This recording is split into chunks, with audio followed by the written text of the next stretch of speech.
Bienvenue à vous qui découvrez les rendez-vous de la rédaction sur la thématique du travail. Pour celles et ceux qui nous rejoignent en cours de route, sachez que Médor a lancé en janvier dernier une enquête de 1 an sur l'exploitation au travail et la fraude sociale organisée. Confinement oblige, nous sommes appelés à revoir nos méthodes de travail et de participation, d'où l'idée de vous proposer 4 vidéos au cours des prochaines semaines sur le travail fourni par les 2 journalistes responsables de la thématique. Philippe Engels, tu es donc journaliste d'investigation, fondateur de Médor et spécialisé dans les sujets de fraude, de corruption et de terrorisme. Tu as récemment publié une suite de 3 articles disponibles sur le site de Médor à propos des logiques de dumping social dans le monde de la construction. Louis Vagineken, tu es journaliste indépendant, tu travailles tout particulièrement sur les rapports de domination au travail, les dominations genrées ou urbanistiques. Tu es aussi photographe et documentariste. Et pour Médor, tu t'es intéressé au monde des titres-services et tout particulièrement aux agissements de la firme leader sur le marché belge, Trixo. Alors une Ça. première question peut-être pour toi, Philippe. Pourquoi est-ce que Médor poursuit son enquête sur l'exploitation au travail et la fraude sociale organisée durant cette période dite de Covid-19 ? Eh bien, 10 jours après le début du confinement décrété par le gouvernement, on m'avait prévenu que des chantiers de la construction étaient encore ouverts à Bruxelles, alors que normalement les consignes c'était quand même de limiter le travail à ce qui était essentiel. J'ai été vérifié, j'ai constaté que 3 grands chantiers étaient encore ouverts et j'ai constaté que sur ces chantiers menés par de grosses entreprises, des gros noms du secteur de la construction, c'était surtout des sous-traitants qui étaient à l'œuvre. Or, ça c'est un peu inquiétant.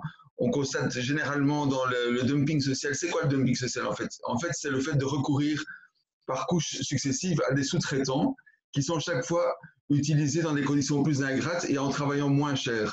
Donc là, ce que j'ai constaté sur les chantiers bruxellois, c'est que ceux qui étaient à l'œuvre et qui prenaient donc des risques dans des chantiers dans lesquels il y avait tout à fait les possibilités ou le danger de choper le virus, c'était des sous-traitants. On va revenir à ces différentes logiques, notamment de sous-traitants, et comment est-ce que la fraude sociale organisée se constitue. Louis, toi, tu as enquêté sur les aides ménagères avant la crise actuelle. Qu'as-tu constaté maintenant en plein confinement ? Ce qu'on remarque, c'est que la crise sanitaire, elle impacte dans le secteur des titres-services, elle impacte quasi exclusivement des femmes, parce que 98% des aides ménagères sont des femmes. Et en plus, ce qu'on développe dans les articles sur Médor, c'est qu'elles ont un profil qui est à risque en termes de contamination au coronavirus. Et malgré ça, le secteur n'a toujours pas été fermé par le fédéral, malgré des demandes répétées des syndicats, des travailleuses et même des entreprises. Et donc, du coup, leur précarité fait que parfois, elles continuent à travailler, à se mettre, à mettre leur santé en danger parce que des entreprises le proposent ou parce qu'elles se dirigent d'elles-mêmes vers le travail au noir. Ok. Alors, est-ce que ce journalisme, le fait de poursuivre ce type d'enquête dans les conditions actuelles, peut mener à un impact qui est une des volontés du journal, du média Médor. Philippe ? Oui et non. Dans le cas du chantier que j'avais constaté donc dans le centre de Bruxelles, un des 3 chantiers, le jour de l'article publié dans Médor, c'était un vendredi. Le chantier a été fermé illico par la justice belge, par l'auditorat du travail notamment et la police. Donc impact direct, danger de sécurité et sanitaire d'après l'auditorat du travail de Bruxelles. Et non en termes d'impact parce que ça, quelques jours après, le chantier a été rouvert et je me pose toujours des questions sur les conditions de sécurité et d'hygiène qui existent sur ces chantiers, notamment dans le centre de Bruxelles. La plupart des chantiers en Belgique sont fermés, sauf ceux de 3 grandes entreprises à Bruxelles. Il y a donc de quoi suivre encore l'enquête. On va y revenir dans les vidéos suivantes. Louis, toi, de ton côté, il y avait tu suivais la situation avant le confinement car une négociation était en cours, notamment sur une revalorisation du secteur. Quel a été l'impact de cette crise du Covid-19 sur ces négociations ? C'est ça. En fait, ça faisait 1 an qu'il y avait des négociations pénibles dans le secteur. Tout ça a pris donc énormément de temps. Et au moment où on arrivait enfin à un accord, le coronavirus est arrivé. Donc, a mis de côté cette augmentation de salaire.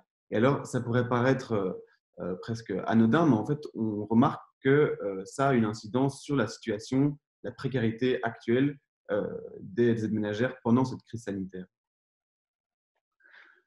Merci pour ces précisions. Je vous propose maintenant d'élargir un peu on est parti de cette base, de cette actualité. Donc, pour rappel, ces deux articles ont été publiés vendredi dernier, vendredi 27 mars. Donc, on suit une actualité. Mais, je le disais en entrée, c'est une enquête que Médor a débuté au mois de janvier, qui va se dérouler sur un an. Alors, pourquoi est-ce que, Louis, on a choisi d'entamer une série sur l'exploitation au travail et la fraude sociale organisée en partant de la situation de ces deux secteurs que vous venez tous les deux d'expliquer? Ben, il y avait un vrai intérêt, un besoin chez Médor de parler des secteurs où les travailleurs sont exploités, manipulés, où il y a des abus dans leur secteur et où les conditions de travail sont assez pénibles. On a aussi voulu montrer quels étaient les profils de ces travailleurs vulnérables, c'est-à-dire des sans-papiers, des personnes peu qualifiées ou discriminées sur base de leur origine ou leur genre. Mais surtout, on a voulu montrer comment est-ce que les dynamiques de dumping social et de fraude sociale organisée avaient un impact direct sur la qualité de leur travail et sur leur santé en fait, de ces ouvriers et de ces aides ménagères. Donc, public précarisé, de véritables logiques de dumping social avec un impact important sur la santé. Philippe, on le voit, la fraude sociale organisée obéit à des logiques de domination sur des publics particulièrement fragilisés. Quel est le coût de telles pratiques pour la collectivité? Le coût est très important et c'est un tabou dans la société belge. On a l'impression de vivre avec ce dumping, avec cette fraude sociale organisée, sans y accorder trop d'importance. Or, il y a un coût important, je l'ai dit. Pour faire une comparaison, il y a 15 ans environ, la Belgique a ouvert les yeux sur la fraude sociale, pardon, la fraude fiscale organisée, celle qui passe par les paradis fiscaux notamment. Il y a une commission d'enquête parlementaire initiée à l'époque et on a commencé à se rendre compte que tout l'argent qui filait vers les paradis fiscaux était en fait une perte importante pour l'État.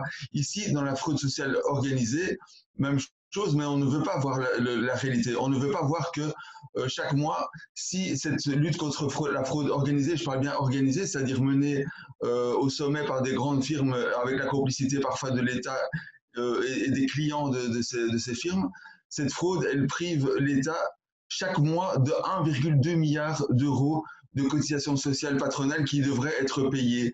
Dans le contexte actuel du Covid-19, où on voit que nos systèmes de protection sociale et les hôpitaux sont mis en difficulté de financement, on voit que cette somme d'argent qui échappe à l'État est très importante et il y a donc un coût social et pour la collectivité important. C'est ça que Médor veut faire, ouvrir les yeux là-dessus, poursuivre le constat et aboutir à des conclusions et à des solutions dans 6 mois ou un an.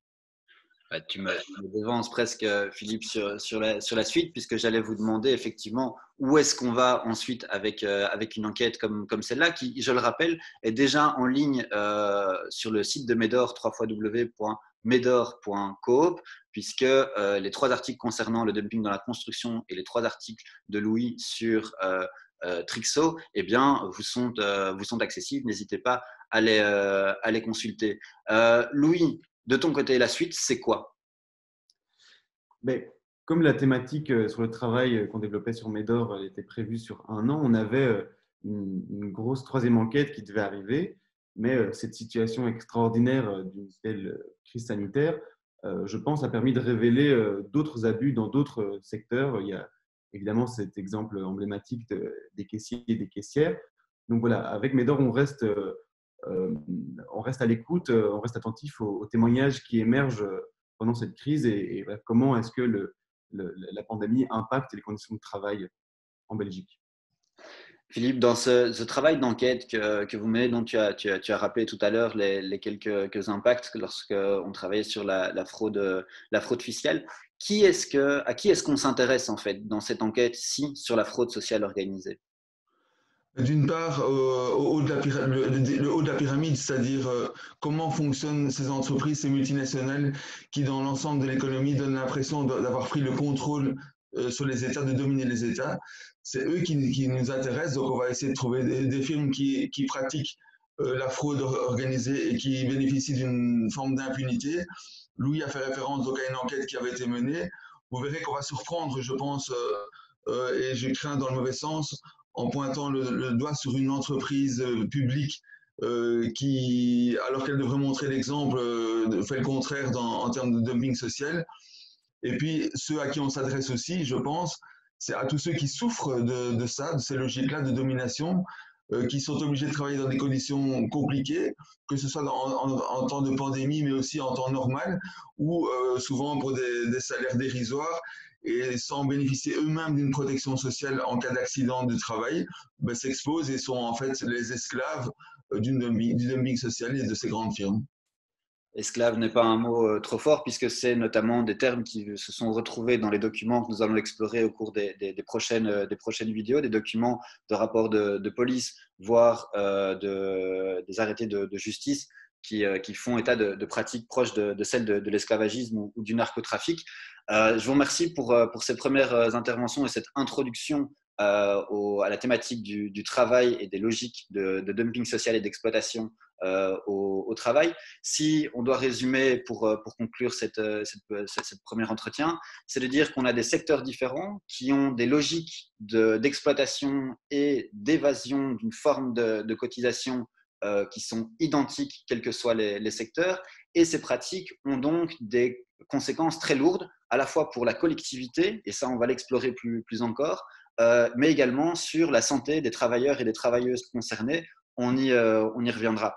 C'est donc une enquête qui se veut à la fois avec un impact, et ça, on l'abordera au fur et à mesure avec des tables rondes qui pourront s'organiser une fois le déconfinement permis, mais également un journalisme participatif. Nous avons travaillé jusqu'à présent en collaboration avec le terrain. C'est pourquoi, si vous avez été victime d'exploitation au travail, ou que vous êtes expert ou experte en lutte contre la fraude sociale organisée, une seule adresse, travail@medor.coop, pour nous communiquer vos informations, votre témoignage, votre expertise, vos ressources.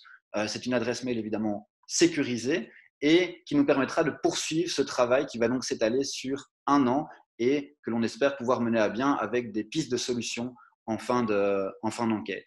Louis et Philippe, je vous remercie beaucoup d'avoir été présents pour cette première vidéo. Je vous retrouve, Philippe, la semaine prochaine pour aborder la construction. Ensuite, ce sera un entretien avec Louis et on se retrouvera en fin de cette première étape du parcours pour faire la synthèse de vos différentes enquêtes. Merci beaucoup à vous, prenez soin de vous, bon confinement, bon courage et à très bientôt. Merci à toi. Soyez prudents.